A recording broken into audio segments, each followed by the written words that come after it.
Shalom semua. Ya, apa kabar semua? Sehat-sehat enggak? Sehat ya, healthy everyone. Ya, selamat hari kanak-kanak.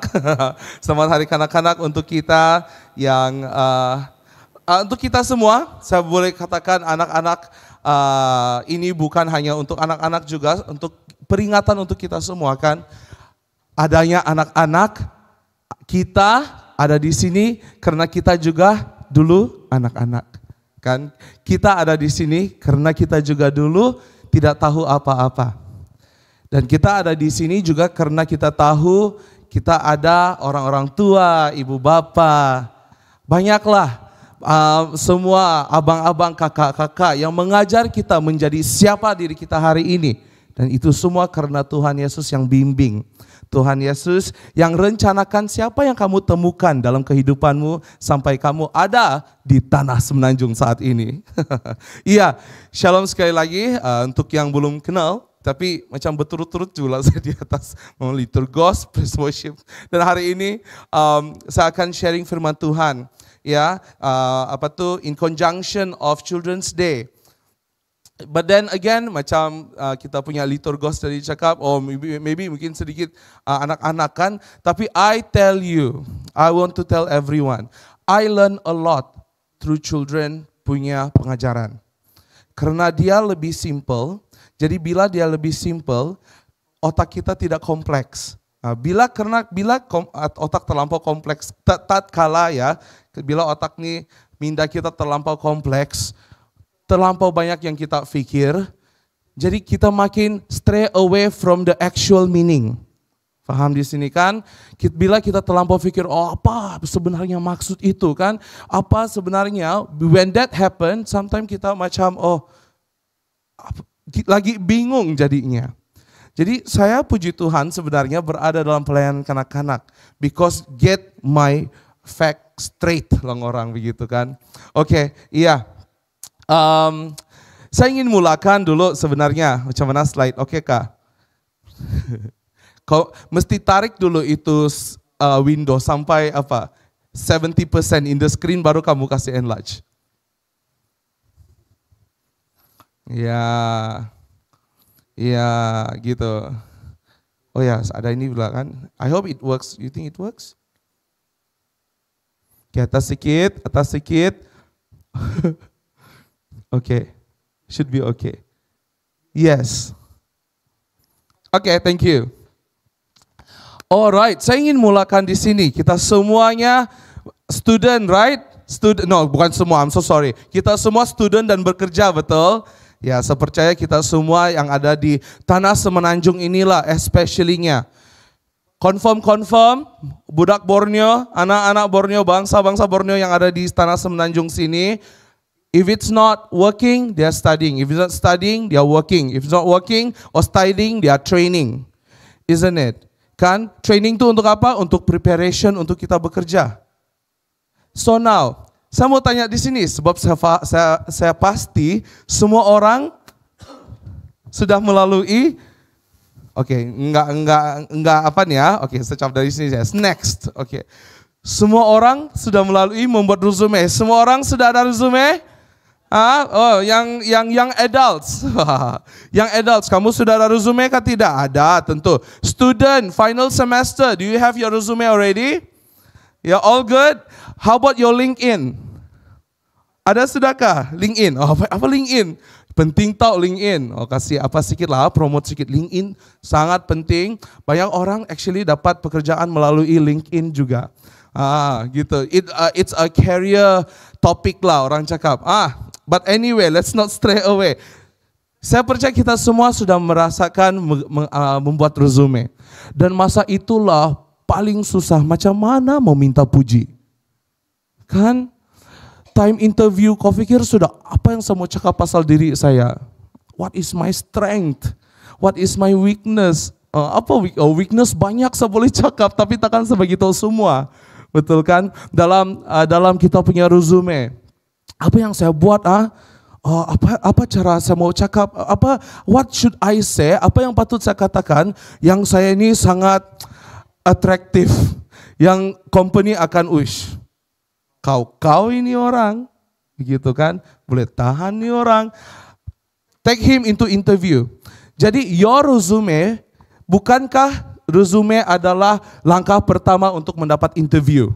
Oh, lagi sekarang ini kan guys, lagi sekarang pada saat ini ya, kamu punya resume semua yang kamu submit online, normally, this is fun fact, it's not anymore will be reviewed by HR, karena review by AI.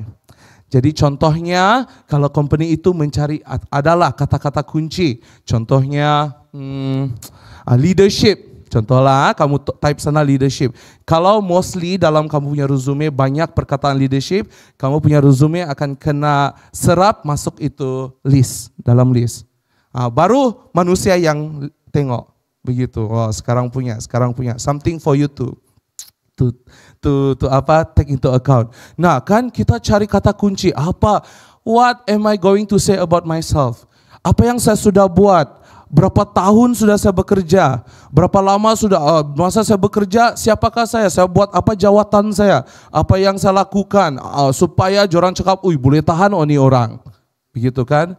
Now, soalan saat ini kepada kita semua. Apa kalaulah Tuhan Yesus pada saat ini cakap tiba-tiba lah kan? Tiba-tiba muncul satu lembar di Alkitab. Dia cakap, I made up my mind. Dia cakap kan, I need your resume to go into heaven. Saya perlu resume Anda untuk masuk ke surga. Saya mau resume Anda untuk masuk ke surga. Apa yang kamu sudah buat? What if God asks us this? Kan, apa yang kamu sudah buat? Untuk masuk untuk menjadi orang Kristen yang sangat bagus. Apa sudah kamu buat untuk menjadi orang yang terbesar di kerajaan Allah? Apa yang kamu sudah buat? What if ini soalan Tuhan Yesus persoalkan? Nah kan, menakutkan. Tapi sebenarnya saya mengadaptasikan firman Tuhan yang kita akan pelajari hari ini. Tuhan ada jawaban sebenarnya. Bagaimanakah untuk menjadi seorang yang terbesar? Seorang leader di khalayak ramai. Seorang yang betul-betul yang Tuhan inginkan. Seorang Kristen yang sungguh-sungguh. Ada dikatakan. Next slide. Kita baca bersama Matius 18 dari 1 hingga yang ke-5. Betul. 1, 2, 3. Pada waktu itu datanglah murid-murid itu kepada Yesus dan bertanya, siapakah yang terbesar dalam kerajaan surga? Maka Yesus memanggil seorang anak kecil dan menempatkannya di tengah-tengah mereka. Lalu berkata, aku berkata kepadamu, sesungguhnya jika kamu tidak bertobat dan menjadi seperti anak-anak kecil ini, kamu tidak akan masuk ke dalam kerajaan surga. Sedangkan barang siapa merendahkan diri dan menjadi seperti anak kecil ini, dialah yang terbesar dalam kerajaan surga. Dan barang siapa menyambut seorang anak seperti ini dalam namaku, ia menyambut aku. Wow, God said, jadi seperti anak kecil ini. What could that mean? Apa maksud dia? Kenapa anak kecil? Sedangkan anak kecil ini kita nampak tidak tahu apa-apa. Sedangkan anak kecil ini kita nampak kebudak-budakan. No effect, kata dia. No, there's nothing that these little children can do. Why God asks us to become like little children out of many things? Begitu kan? Sebenarnya Tuhan mau kita lihat karakter anak kecil ini. Ya. Kita lihat next slide. Kita lihat dari Matius 18 ayat 1. Pada ketika itu murid-murid, sekali lagi dari awal, murid-murid kepada Yesus dan bertanya, siapa? Tuhan Yesus, kamu pernah tengok The Chosen kah? Kalau kamu sudah tengok The Chosen, one of the season, macam kalau anak murid dia betul-betul menampakkan atau anak murid tengah marah, sebab mereka sedang bergaduh. Who should be leader? Who should be Because tidak boleh anak 12 murid ini, tidak boleh kita semua tidak leader. Who should be leader among us? Jadi itu, Rabbi, Jesus. Who should be the leader? Siapa yang harus jadi orang yang terbesar dalam kerajaan surga? Who then is the greatest in the kingdom of heaven? Sorry, mau jatuh dengan di kapet. And then, begitulah kan, saya percaya, next slide. Saya percaya semua ini, kenapa mereka berpikir demikian adalah karena idea dunia, yaitu status dan kuasa. Kan? Begitu kan kita pikir, bukankah yang harus jadi ketua itu yang mempunyai status? Bukankah yang harus ketua itu mempunyai kuasa? Tapi kan tidak disalahkan juga kan sebenarnya. Kenapa kita berpikir sedemikian? Kenapa kita berpikir untuk menjadi ini harus ada status dan kuasa? Kenapa kita semua berpikir sedemikian? Kenapa itu adalah natural dalam pemikiran kita? Karena kita macam itu dari kita kecil. Bukan? Kalau kamu banyak kawan, kau mesti ada banyak mainan. Kan? Kalau kau mau banyak kawan, kau mesti pandai sesuatu. Kau mesti hebat main sukan, kau mesti hebat main game. Bila kamu sudah, thank you Pastor. Bila kamu sudah remaja, kalau kamu mau dipandang orang, kalau kamu dipandang kawan-kawan kau, kalau kamu diterima, divalidasikan oleh kawan-kawan kau, maka kau buat sesuatu yang sebenarnya tidak boleh tapi kamu buat. Kan? Paham di sini? Kita paham semua kan? Ya. Jadi, saya mungkin I should, because for me dulu saya tidak rasa macam dia sesuatu yang saya tidak merasa dia sesuatu yang tidaklah, saya tidak terasa macam itu. Tapi betul banyak saya rasa remaja kini saat ini yang sanggup melakukan apa saja supaya kawan jorang rasa jorang itu cool. Ya, melakukan satu yang sepatutnya tidak boleh, jorang buat supaya anak kau semua cakap, wow, cool loh kau, wush, wow, kau apa tuh? Ya itulah itu yang I don't want to mention it sebenarnya, because I believe that it's quite sensitive, but we know it, gitu kan? Nah, bila kita sudah dewasa pada hari ini, berhabis kita kerja supaya capai KPI, betul? Berhabis kita coba betul-betul tidak ambil MC. Betul-betul tidak ambil MC supaya jorang tidak rasa kita ini pemalas lah, kita buat berhabis lah demi KPI. Nanti bila KPI macam mana? Student, faham KPI? Boleh kan KPI student? nanti kamu kerja ya, nanti ada satu benda yang mengganggu kamu dalam kehidupan, yaitu KPI kamu. Jadi macam yang apa yang kamu sudah buat lang bos? KPI kamu membuat kamu tidak dapat gaji lebih. Ada guys. KPI kamu tidak melayakan kamu mendapat bonus. KPI kamu tidak melayakan kamu mendapat gaji, increment. KPI kamu telah membuat kamu tidak dapat kesambung kontrak. Begitu. That's what we've been through. And then kita terbawa-bawa dia dalam kehidupan kita sebagai seorang Kristen. Kan? Sebab then I think dalam Tuhan Yesus pun pandang saya begitu. I need to do something. I need to be something. I need to do something so amazing. So Tuhan Yesus cakap, hebat kau.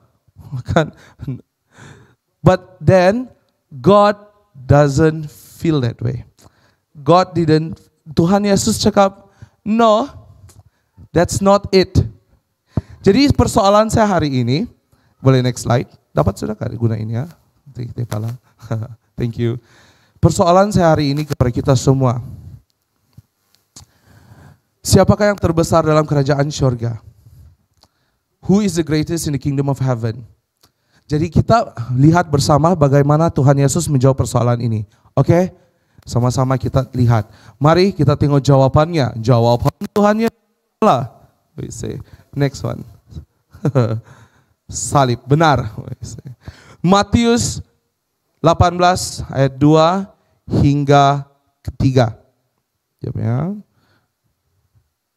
Pindah. Oke. Yesus memanggil seorang kanak-kanak kecil dan menyuruhnya berdiri di tengah-tengah mereka. Kalau saya pikir balik kan, saya lucu bila saya baca ini. Kesian, siapalah anak-anak yang random Tuhan panggilkan kau, mari. Kau duduk berdiri tengah-tengah sini, begitu kan. Yesus memanggil anak-anak kecil ini dan berdiri di tengah-tengah mereka. Lepas itu Tuhan Yesus cakap, sesungguhnya aku berkata kepadamu, jika kamu tidak berubah dan menjadi seperti anak-anak, kamu tidak akan masuk ke dalam kerajaan surga. Nah, di sini saya ingin membawa kita, mari kita berdiskusi bersama. Gitu kan. Oh, terlebih dahulu kan kita baca pasal 12 anak murid. Kamu semua ingatkah 12 anak murid? Oh, sebab apa kan hari anak-anakan? Ingatkah semua ibu bapak remaja semua 12 anak murid? Ingatkah semuanya? Ingat enggak? Ingatkah tidak? Dia macam ni tahu.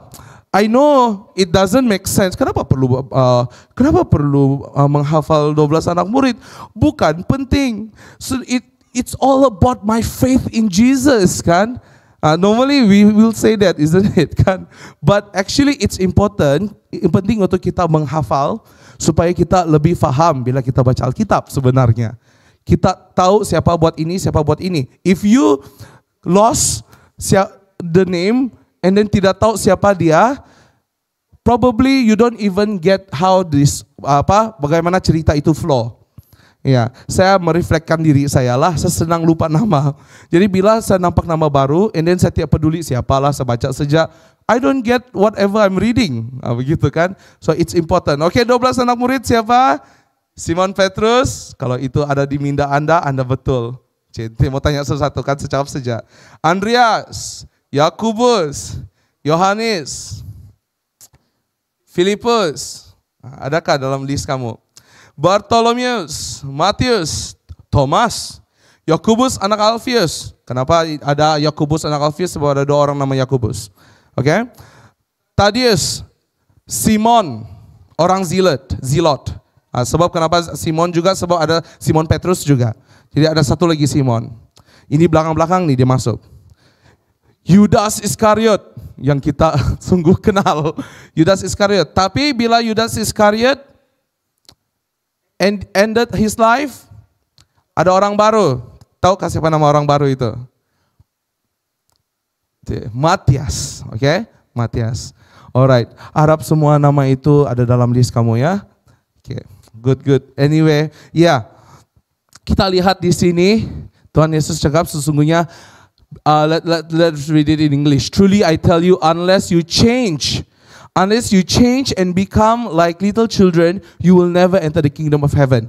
Saya pernah berkhotbah beberapa minggu yang lalu berkenaan dengan pertobatan. Pertobatan yang bermaksud sebenarnya dari ayat Greek yaitu metanoia. Metanoia bermaksud change of mind. Pertobatan itu bukanlah sesuatu, saya mencuri. Oke, saya perlu bertobat, maka saya tidak mencuri. Itu bukanlah pertobatan sebenarnya. Pertobatan adalah change of mind. That means, saya mencuri. I don't think I should mencuri. Why I shouldn't mencuri? Kenapa saya perlu tidak mencuri? Dan kenapa saya perlu tidak mencuri lagi? Dan bagaimana untuk saya tidak mencuri? Change of mind. Understanding your life bukan milik engkau, tapi milik Tuhan. Oke. Itu pasal pertobatan. Jadi God says, unless you change your mind and become like these little children, then we can talk about heaven. Ayat sekarang kali kan? Ya, then we can talk about heaven. What could it mean? Banyak yang cakap, oke, boleh next slide. Now, banyak orang cakap, inilah itu. Ayat firman Tuhan ini banyak mencipta satu terma yang, bukan banyak, ada mencipta satu terma yang baru, yaitu childlike faith. Banyak tuh boleh dijumpa di Google, begitu kan? Bila kamu type ini ayat, jadi jangan akan keluarkan about childlike faith. Tapi perlu diingatkan, childlike faith bukan maksud dia iman kebudak-budakan. Oke? Maksud dia iman seperti anak-anak. Ada sebab kenapa dikatakan iman seperti anak-anak, bukan kebudak-budakan. Kebudak-budakan merujuk kepada karakter negatif. Macam tu, yang tidak peduli, macam tu kan. But God trying to say here, a childlike, seperti anak-anak ini dalam iman mereka. Nah, jadi di sini, what it means by childlike? Apa yang dimaksudkan seperti anak-anak sebenarnya? Oke, banyak juga katakan, oh anak Tuhan Yesus, anak-anak punya iman haruslah tidak perlu persoalkan. Kanak-kanak ini dia tidak soal, dia main tanya, dia main percaya saja. Dia main believe, he just believe, he don't care. These children don't care, just believe. Don't ask questions, jangan tanya soalan. Inilah perangai anak-anak. Jadi kita semua harus begitu. Oh, percaya Tuhan Yesus. Jangan tanya kenapa Tuhan Yesus buat demikian. Jangan tanya kenapa harus percaya Tuhan Yesus, hanya harus percaya. Banyak katakan begitu, tapi saya heran sebenarnya. Sebab, nah begini. Saya sebenarnya seorang, sebelum pekerjaan saya yang sekarang ini, sebelum ini saya seorang cikgu sekolah. Ya, saya mengajar anak-anak dari umur 3 tahun ya, 3 tahun sampai form 3. Jadi, saya mengucap syukur akan pengalaman saya menjadi seorang guru, karena itu membuat saya lebih memahami perangai anak-anak dan remaja. Jadi bila jorang cakap, anak-anak ini tidak tanya soalan, oh salah. Jorang lah paling tanya 1001 soalan. Jorang tanya macam-macam soalan sampai kau lelah hari itu. Iya, dan sebagai cikgu kau tidak boleh cakap, shh, go away. Kan? Siapa cikgu sini? Shh, saya pernah macam itulah sebenarnya, ikut mood. Shh, not now. Later, let me walk into my desk, then you ask question. Sebab kau masuk pintu saja, teacher, why? Why? Itu. Jadi, for me, God says, childlike faith. God actually want us to be curious, to be doubtful. It's okay to questions, because melalui soalan yang kamu ada dalam minda kamu itu yang membentuk iman kamu, because puzzle by puzzle make one whole strong faith. Boleh next slide, thank you. Ya. Nah, kita lihat dari anak-anak, saya listkan, saya listkan untuk kita semua tahu dan kita semua baca bersama. Satu, mereka, the children are just curious. Mereka ingin tahu, right? Kids are naturally curious and eager to understand the world around them. They want to understand. Kenapa? Jangan, saya mau mengajak kita semua, jangan percaya Tuhan Yesus, sebab mama bapak saya dulu Kristen. Don't do that to your faith. Don't do that to yourself. Why you believe in Jesus? Let's think again. Fikir balik. Ya, ini ada tuh yang dari pernah khotbah pasal iman keturunan, orang cakap. Karena itu kita banyak tidak sedikit yang jatuh. Karena kebanyakannya iman keturunan. Yaitu saya Kristen, kenapa? Oh, karena ibu bapak saya Kristen. Kenapa kau percaya Tuhan Yesus? Sebenarnya entahlah, Tuhan Yesus Tuhan. That's the best you can do, which is dangerous. Kan? Jadi, ya, second one, anak-anak adalah seorang yang sangat tulus and innocent.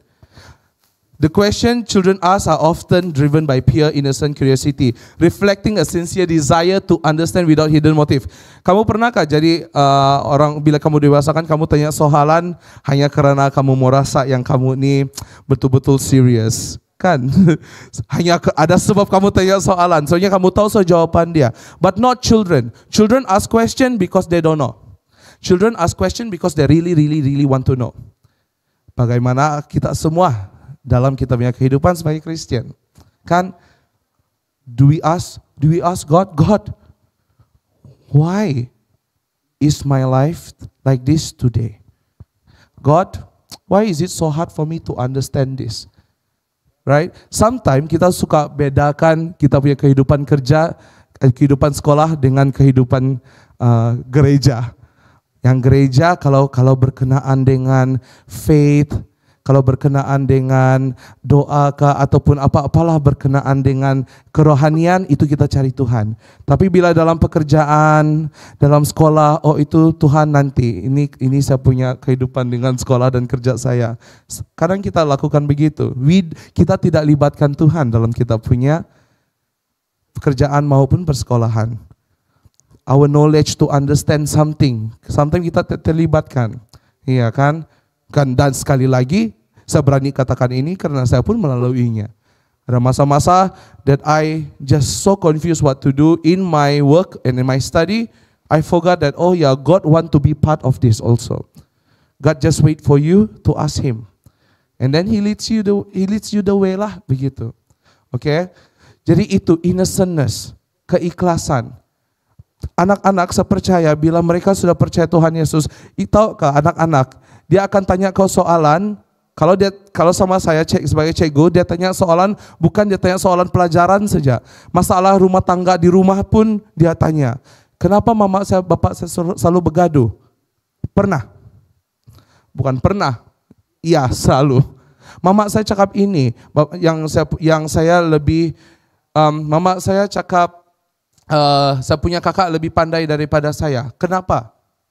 Kenapa dia lebih? Tengok, soalan jorang bukan kena mengena dengan pelajaran, yaitu saya mengajar musik.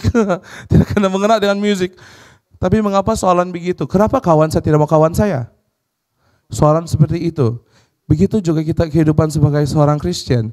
Jangan pilih Tuhan ikut situasi. Semua situasimu tanya Tuhan, kan? Ya. Ketiga, rendah hati. Oh ini penting, sungguh-sungguh ini. Children often ask question with humility, showing openness to learn and accept others' perspective. Ada satu leadership yang saya pernah dengar, bukan saya attend, tapi saya pernah dengar, dia cakap begini, there's no use, I can teach you, dia cakap, but there's no use to teach if your heart is not teachable. Tidak guna mengajar kau kalau hati kamu tidak mau diajar pun sebenarnya. Kau boleh dengar saja, kau boleh dengar. Dan bila your heart is not teachable, kau akan komen dengan apa yang kau dengar. Because it's very important kita menjadi rendah hati dalam setiap kehidupan kita kepada Tuhan Yesus juga. Tuhan, saat ada mau tanya kau ini, macam itu kan? Saya ada mau tanya kau ini, saya betul-betul tidak percaya kau. Macam mana? Ya, boleh kan?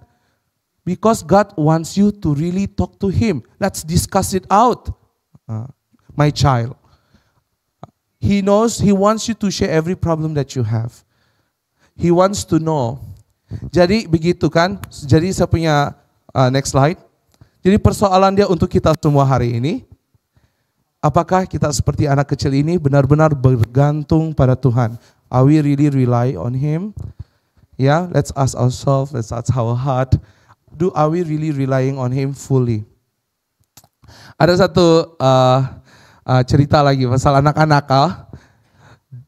Jorang nih tengah discuss ini cerita. Ini jorang nih tengah apa? Oh, jorang nih tengah, saya dengar sebab time itu saya tengah cek kertas gitu kan. Jadi anak-anak nih dibagikan free time, boleh bercerita dengan kawan-kawan. And then this group says like this. Sorry ya, dia cakap. I don't think you can come to my birthday. Sorry ya, saya rasa kau tidak. Sorry ya, saya tidak dapat jemput kau pergi birthday saya sebab mama saya cakap jangan kawan dengan kau. Kan? Mama kah bapak dia cakap? I don't want. Sebab bapak saya cakap jangan kawan dengan kau sebab you are not a good boy. You are bad boy, dia cakap. Wah, karena saya dengar tuh kan, tengok terus. No, saya cakap berperang lah ini. Tapi itu anak-anak itu yang dengar itu, oh ya, oh why? Dia tanya macam tuh. Kalau kita tuh sudah dengar, bah sudah payahlah, kan, jalan terus kan. Oh, but why? Why am I a bad boy? Dia tanya soalan begitu. Kan? Jadi buat saya macam, waduh, oke. Pengajaran nomor 1 di sini, mungkin para yang bakal ibu bapak atau ibu bapak, jangan kamu cakap apa-apa sama anak-anak seperti ini. Mereka tidak tahu apa yang tidak boleh dicakap dan apa yang boleh dicakap. They don't know it. My mom say cannot kawan kau sebab kau bad girl. Memang selalu tuh. Ada ini juga. Ini lagi lah. Teacher, dia datang sama saya kan. Teacher, my mom said, I thought you handsome, rupanya kau gemuk. Wah, siapa mama kau? Tidak. Iya guys. Iya, memang begitu. Anak-anak begitu. Teacher, my mom said ingat teacher handsome. Mungkin dalam gambar apa itu? Profile picture kan dalam WhatsApp. Kan WhatsApp tuh angle yang sempurna begitu kan. Jadi tapi bila dia nampak kau di luar rupanya kau gemuk, dia cakap kan. Waduh, langsung. Tapi yalah, saya tidak somehow I'm like I won't take that into too hard lang orang kan. Sebab ada juga anak-anak yang lain cakap, teacher kau handsome daripada cikgu itu. Oh I see. Jadi saya macam, jadi at least moderate lah.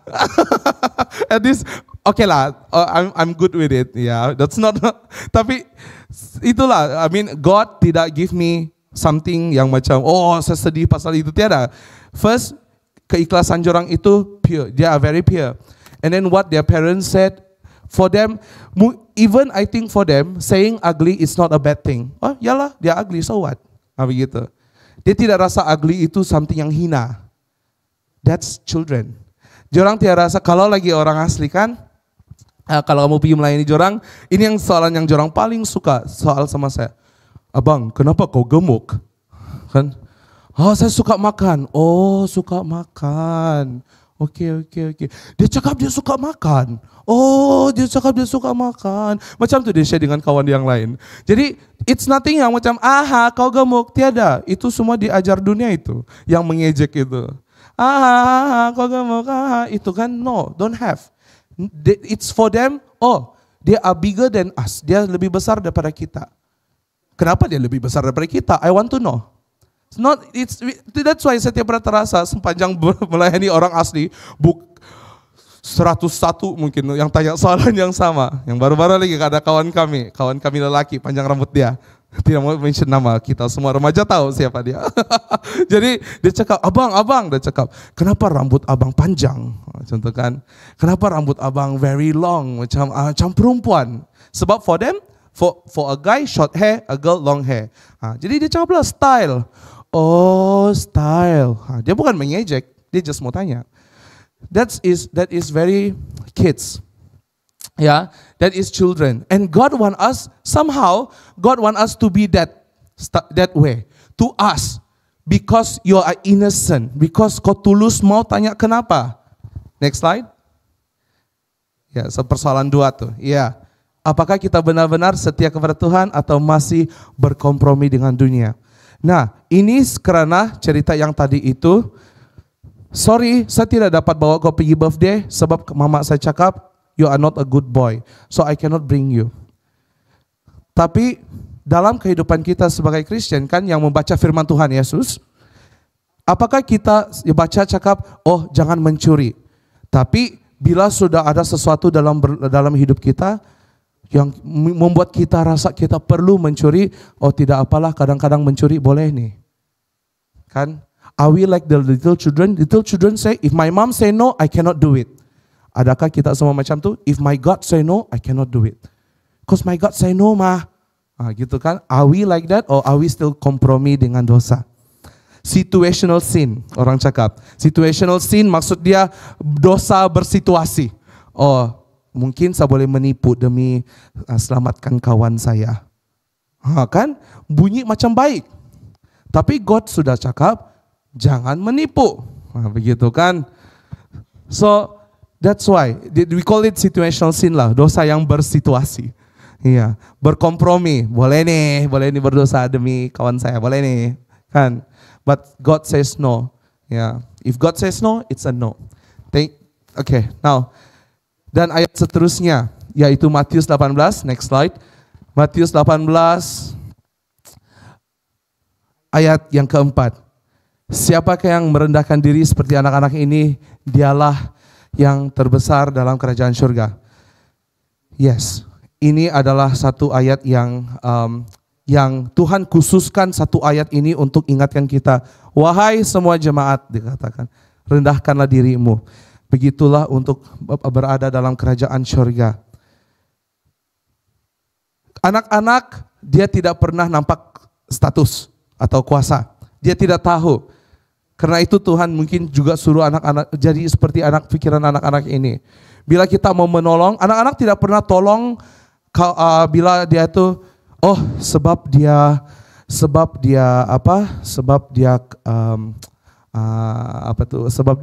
menteri, saya tolong dia. Wah, kita macam itu kan. Iya, anak-anak tidak memilih siapa yang mereka tolong. Siapa yang dia nampak perlu pertolongan, dia tolong. They don't choose it, who they are. Oh, kalau kamu tengok dalam video lagi, ada yang saya sangat warm my heart, nampak budak kecil 2 tahun.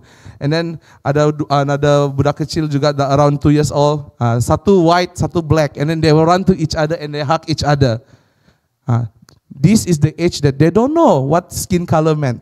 Gitu kan. Whoever you are my friend. Itu anak-anak kan. Jadi apakah kita begini, rendah hati, menolong orang siapa yang memerlukan pertolongan, begitu kan?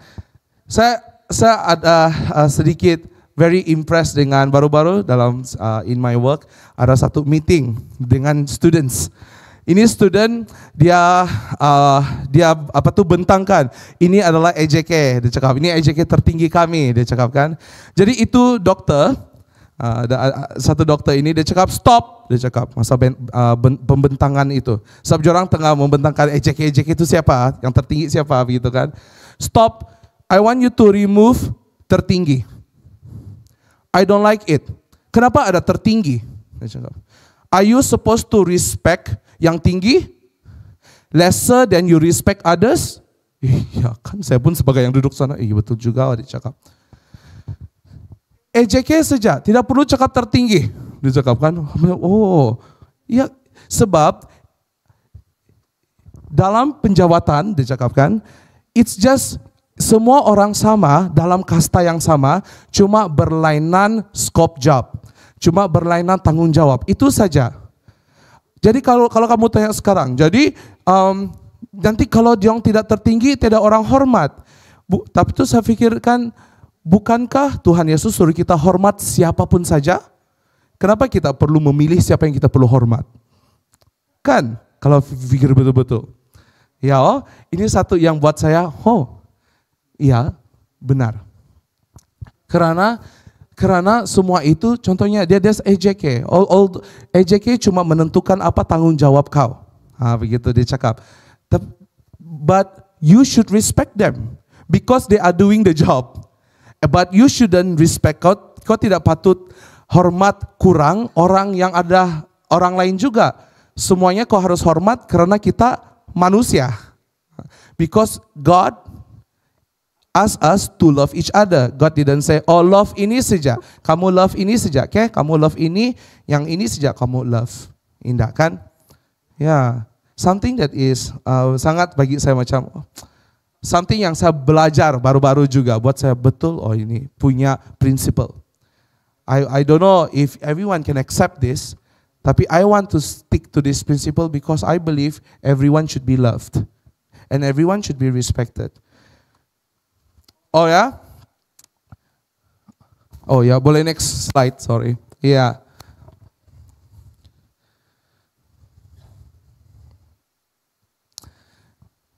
Kita boleh lihat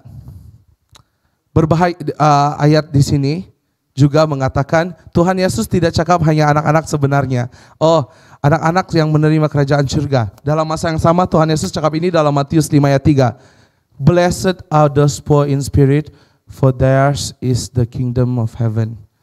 Right? So boleh nampak sini apa sepersamaan dengan anak-anak dengan poor in spirit? Humility, kerendahan hati. Iya. Sebab orang yang miskin, merasa miskin di hadapan Tuhan, maksud dia I need God in my life. I'm not able. Yeah. That's what we should understand. Now, next slide. Oh, yes. This is Jesus teaches, for the true greatness is found in self-exaltation, but in humility. To take the lowly position means recognizing our need of God and being willing to serve others without seeking recognitions and statuses. Alright, everyone? Ya, semua kita dapat paham kan bersama? We are doing this, siapapun kita layani, siapapun yang kita akan take care, bukan karena kita mau orang nampak kita, tapi karena Tuhan kata itulah yang memiliki kerajaan surga. Ya, supaya sampai Tuhan cakap kalau tangan kirimu kah atau tangan kanan tuh. Tangan kirimu memberi, jangan tangan kananmu nampak. Oh ya over kan? Kalau pikir, sampai tangan kanan tuh tidak boleh nampak kok. Tuhan tidak maksudkan letak tangan kananmu bila memberi kan. But Tuhan really trying to bagi tahu, yo jangan kalau boleh betul-betul make everything in secret if you want to care for others. Because sebagai manusia tidak boleh lari bila kamu kena nampak kamu melayani orang, memberi donation, terus semua orang bila mata nampak, walaupun kamu seorang yang humble lah sebenarnya. Walaupun kamu seorang yang humble, tapi bila orang nampak kamu rasa yang oh my gosh, am I better than everyone else? Kan? Oh my gosh, saya mesti orang macam rasa saya ini begitu kan? Saya ini baik, mulia begitu kan? You cannot avoid that sometimes because as a human being. That's why God says, try your best, tangan kanan pun tidak nampak. Yeah, that will tells your heart. In doing your ministry, dalam kamu melayani orang di sekeliling kamu. Nah, bila saya cakap in doing ministry, kita semua ada satu pemahaman bahwa membuat pelayanan itu bukan di gereja saja, tapi di tempat pekerjaan, dimanapun bila kamu menolong orang, kamu menolong siapa saja di sekeliling kamu, itu adalah pelayananmu.